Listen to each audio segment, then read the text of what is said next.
Of all the words that are used for spiritual experience, I love the word awakening the most. This word awakening is so beautiful because it says what state you are in right now. And at the same time, it also says what has happened to a person who has awakened. The person has awakened from a deep and long slumber. The person was asleep for millions of years, for ages and ages. But now he or she has awakened from this long sleep.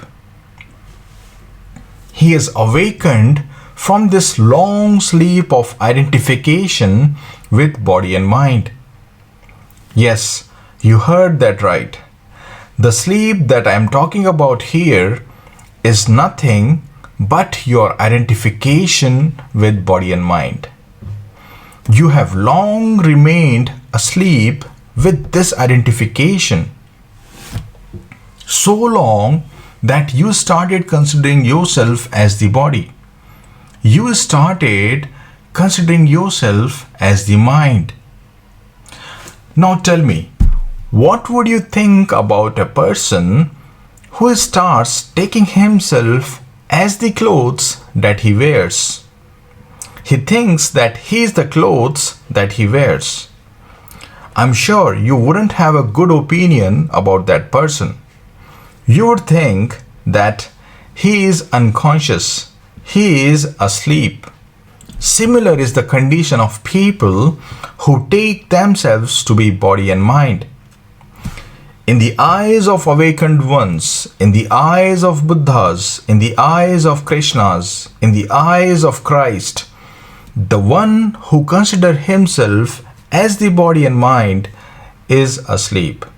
The one who considers himself as the body and mind is unconscious. And the whole essence of spirituality is to go beyond this identification.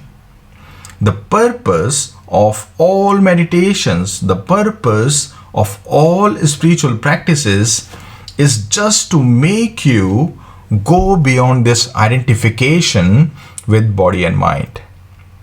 And when you go beyond this identification with body and mind, you get to know the true meaning of awakening. Only by awakening can you know its true meaning. Right now, your consciousness is deeply tied to the body. It's deeply lost in thinking.